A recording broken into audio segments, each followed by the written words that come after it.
కులగణన చేసిరు. ఓకే, కులగణనలో అందరూ పాల్గొన్నాం. కులగణన అనేటువంటి పదానికి అర్థం కులాల వారిగా లెక్కలు చెప్పినప్పుడు అర్థమవుతుంది సార్. నువ్వు జనాభా లెక్కలు చెప్పినావు, అవతల పడ్డావు. మరి ఇప్పుడు ఏ కులం వాళ్ళు ఎంతమంది ఉన్నారు, మా బీసీఏలో ఎంతమంది ఉన్నారు, మా బుడబుక్కలో ఎంతమంది ఉన్నారు, మా గంగిరెద్దులో ఎంతమంది ఉన్నారు, ఈ లెక్క కావాలి కదా సార్. ఈ లెక్క ప్రభుత్వం చేసి దగ్గర పెట్టుకొని దాచిపెట్టుకుంటారు కదా సార్. ఇది చేసింది ప్రజాసొమ్ముతో చేసినటువంటి సర్వే పబ్లిక్ డొమైన్లో పెట్టకుండా దాచిపెట్టుకుంటుంది. ఎందుకు భయపడుతుంది ప్రభుత్వం ఇది బయట పెట్టడానికి? డెడికేట్ కమిషన్ రిపోర్ట్ సార్, ఏకసభ్య కమిషన్ తోటి వేసినారు సార్. ఆయన రిపోర్ట్ ఇచ్చినారు. ఆ డెడికేట్ కమిషన్ రిపోర్ట్ ఆధారంగా సూచనల మేరకు 42% అని చెప్పి బిల్లులో పెట్టినారు సార్. మనం అందరం సపోర్ట్లు కొట్టినాం. కానీ ఆ రోజు నుంచి అడుగుతా ఉన్నాం సార్, ఆ డెడికేట్ కమిషన్ ఏం సూచనలు చేసింది?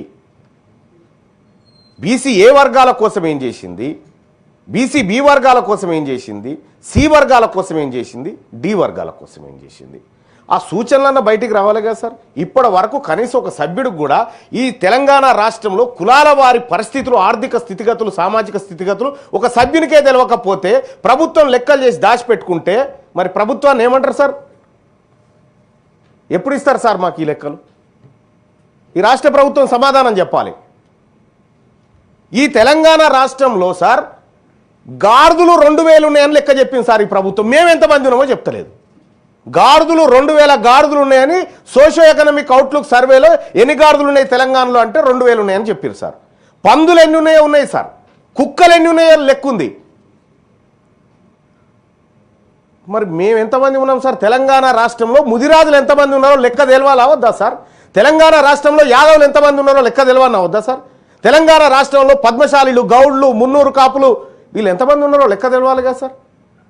మరి లెక్క తెలవకుండా నువ్వు లెక్క చేసుకొని దాచిపెట్టుకుంటే ఇది పారదర్శకత ఎట్లయితే సార్? అందుకోసం నేను ఏం చెప్తా ఉన్నా సార్, నేను ప్రభుత్వాన్ని ఏదో విమర్శించడం కోసం చేసిన పని బయట పెట్టమంటున్నాను సార్. చేసిన పని బయట పెట్టమని చెప్తా ఉన్నా. డెడికేట్ కమిషన్ ఏం చెప్పింది, మేమేం చర్యలు తీసుకోవాలి, మేము ప్రజలకి ఏం చెప్పాలి, వాళ్ళ స్థితిగతులు ఎట్లా అంచనా వేయాలి, మేము అవి ఏం లేకుండా దాచిపెట్టుకొని తాళం వేసుకొని పోతే ఈ ఎన్ని రోజులు దాచిపెట్టగలుగుతారు సార్? మహా అయితే ఇంకొక 2 ఏళ్ళు దాచిపెట్టగలుగుతుంది ఈ ప్రభుత్వం. ఆ తర్వాత ఆ బీరువా తాళం ఎట్లా తీయానో తెలుసు, అందులో ఉన్న డాక్యుమెంట్లు ఎట్లా తీయానో మాకు తెలుసు.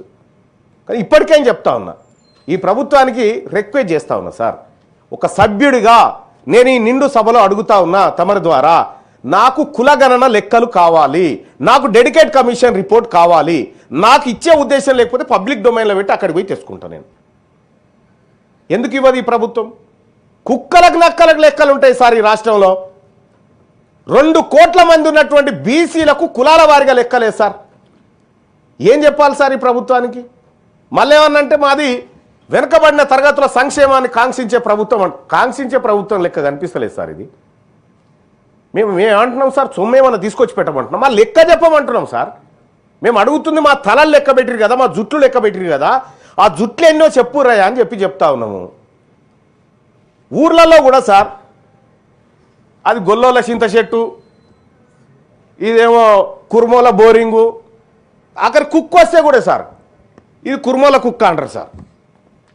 ఈ కుక్కలకు కూడా కులాలను పెట్టిరు సార్, పెడితే పెట్టిరు తలగబడ్డాం. కానీ ఇప్పుడు ఏవి సార్ లెక్కలేవి? కావాలి కదా మాకు లెక్కలు. ఈ లెక్కలు ఈ సభ మాకు ఇస్తుందా ఇవ్వదా, ఈ ప్రభుత్వం మాకు లెక్కలు ఇస్తుందా ఇవ్వదా అనేది సూటిగా ప్రశ్న సార్. సూటి ప్రశ్న. ఈ ఇస్తే ఎప్పుడు ఇస్తారు, ఇంకెన్నేళ్ళకి ఇస్తారు? అప్పుడు కేసీఆర్ గారు సర్వే చేసినటువంటిది ఇప్పుడు అది వెబ్సైట్లో ఉంది సార్, వెబ్సైట్లో ఉంది కానీ కులాల వారిగా లేదు సార్. ఇక ఆ సర్వేని జీవ సమాజ్ చేసింది ఈ సర్కారే. ఆ సర్వేని జీవ సమాజ్ చేసి కొత్త సర్వే తెచ్చింది. కొత్త సర్వేకు తండ్రి ఎవడో తల్లి ఎవడో అసలు ఈ సర్వేలో పుట్టిందేందో నేను ఒకటి డిమాండ్ చేస్తున్నా సార్ ఈ రాష్ట్ర ప్రభుత్వాన్ని.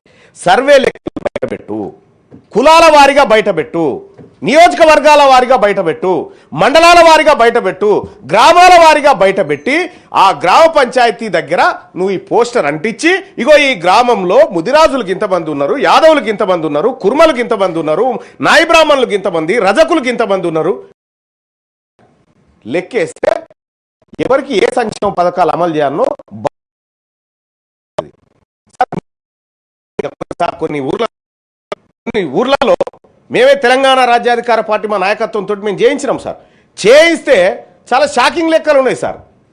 చాలా షాకింగ్ లెక్కలు. ఇవాళంటే బీసీలంతా అవేర్నెస్కి వచ్చి ఇవాళ లోకల్ బాడీ ఎలక్షన్లో కానీ అక్కడిక్కడ ఓపెన్ స్థానాల్లో గట్టిగా పోటీ చేసి మెజారిటీ స్థానాలు కొట్టుకో ఇవాళ చైతన్యం వచ్చింది కాబట్టి సార్, ఈ చైతన్యం వచ్చిన సమాజం అడుగుతుంటేనే నువ్వు లెక్కలు ఇవ్వకపోతే ఇంక నేనేం చేయాలి?